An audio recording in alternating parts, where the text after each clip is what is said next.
Magandang umaga mga bata! Ako si Binibining Generose M. Gonzales at ako ang inyong magiging guro ngayong araw. Bago tayo magsimula, tayo muna ay manalangin. Amen! Magandang umaga sa muli mga bata! Mayroon akong mga alituntunin sa ating klase. Makinig kayo ng mabuti. Una, umupo ng maayos. Pangalawa, makinig ng mabuti. Tatlo, huwag maingay. Pang-apat, itaas ang kamay kapag gustong sasagot or magsasalita. At narito naman ang ating layunin sa ating klase ngayong araw. Una, na ipamamalas ang pag-unawa sa bahaging ginagampanan ng pamahalaan sa lipunan, mga pinuno at iba pang naglilingkod sa pagkakaisa, kaayusan at kaunlaran ng bansa. Pangalawa, nakapagpapakita ng aktibong pakikilahok at pagkakaisa sa mga proyekto at gawain ng pamahalaan at mga pinuno nito tungo sa kabutihan ng lahat or common good. At panghuli ay nasusuri ng mga gampanin ng pamahalaan upang matugunan ang pangangailangan ng bawat mamamayan. Natatalakay ang mga gampanin ng pamahalaan upang matugunan ang pangangailangan ng mamamayan sa edukasyon at kalusugan.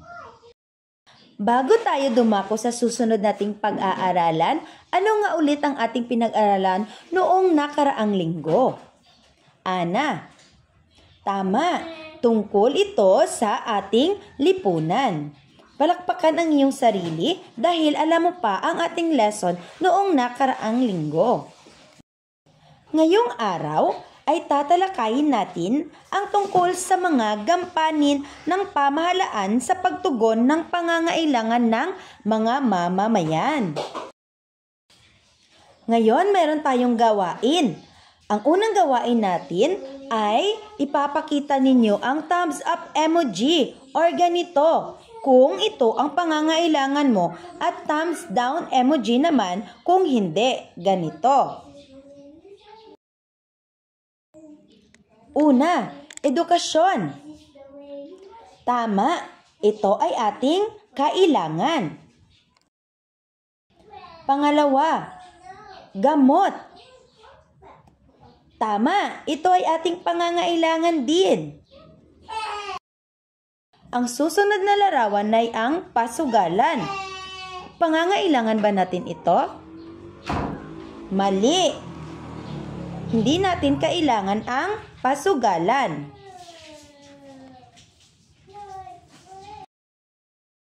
Ang susunod na larawan ay ang Barangay Health Center. Pangangailangan ba natin ito? Tama, ito ay pangangailangan natin. Ang susunod na larawan ay sabungan. Pangangailangan ba natin ito, mga bata? Hindi natin ito kailangan. Ang susunod na larawan ay kalsada. Pangangailangan ba natin ito, mga bata? Tama, ito ay ating pangangailangan. Ang susunod na larawan ay paaralan. Kailangan ba natin ito, mga bata?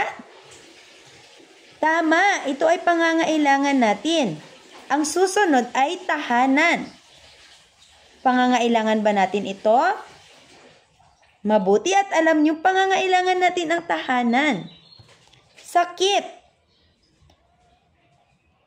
Tama, hindi natin ito kakailanganin, kaya thumbs down. At sa panghuling larawan ay tungkol ito sa hanap buhay. Pangangailangan ba natin ito, mga bata? Tama, ito ay pangangailangan natin. At ito naman ngayon ang ating gawaing pangalawa. Ito ay 4 pics, 1 word game. Tingnan ninyo ang larawan. Ano ba ang inyong nakikita? Tama, tungkol ito sa mga batang nag-aaral or ang edukasyon. Ang susunod na larawan ay, tama, tungkol tungkol ito sa mga gamot, mga taong may sakit, at health center. Ito ay pang kalusugan. Mabuti at alam nyo mga bata, palakpakan natin ang ating mga sarili. Ngayon, alam na natin na ang edukasyon at kalusugan ay ating kailangan.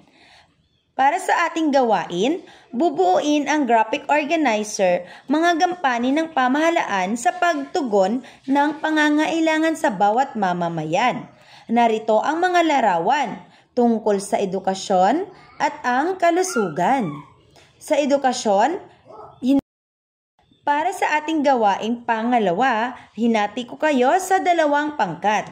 Ang unang pangkat ay tungkol sa edukasyon at ang mga miyembro ng pangkat na una ay si Bernal, Lusaria, Tupino, Saho, Britannico, Albio at si Kame. Sa pangalawang pangkat naman ay tungkol ito sa kalusugan.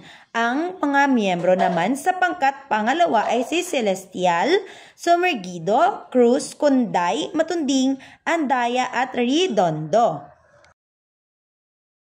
Ngayon mga bata, tingnan nyo ang larawan.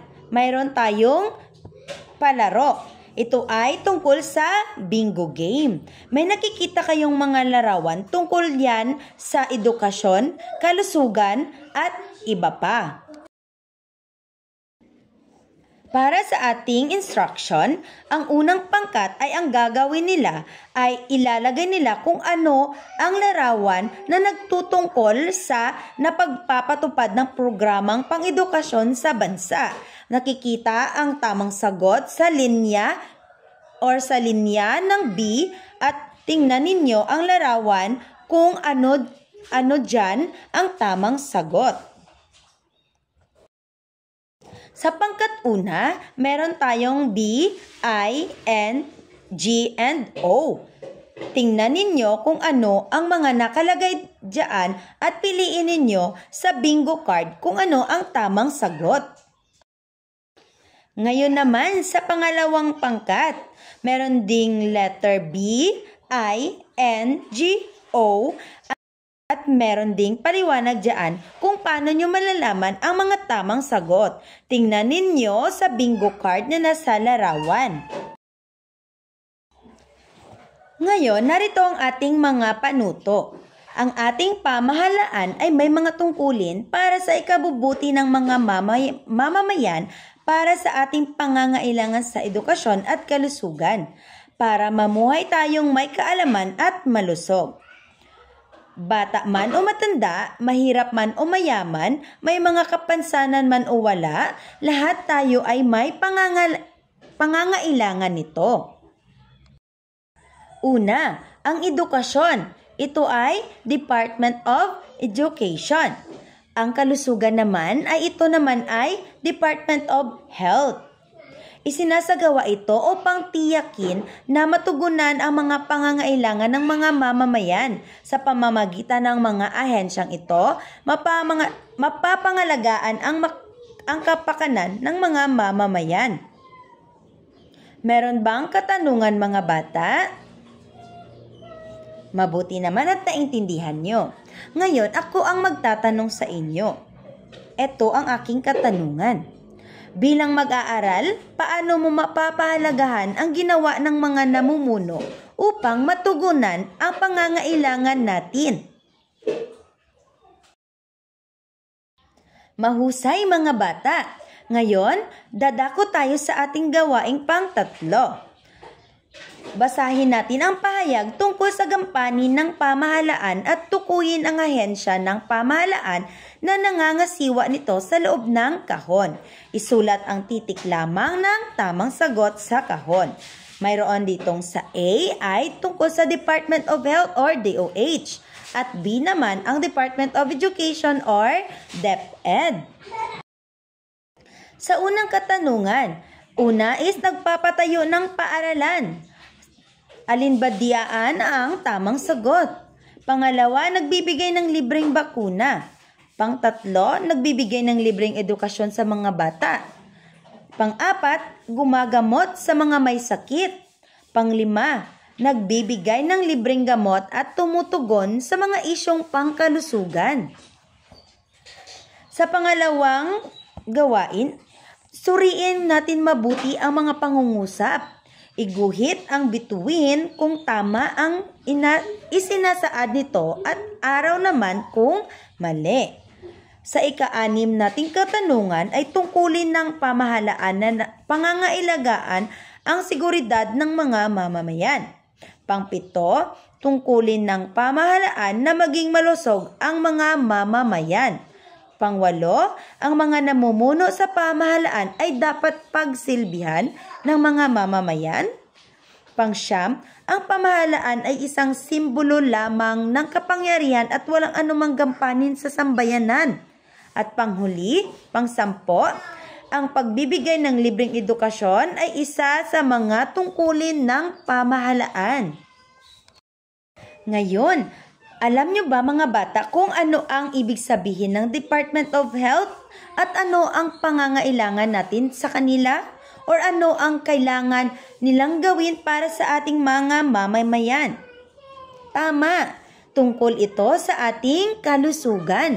Sila ang nag-aalaga sa atin at nagbibigay ng pangangailangan ng mamamayan. Ito ang Department of Health.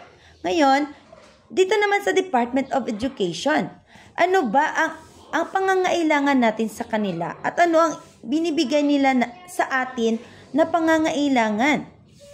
Tama mga bata, ang Department of Education ay nagbibigay sa atin ng kaalaman or sila yung nagbibigay sa atin ng edukasyon.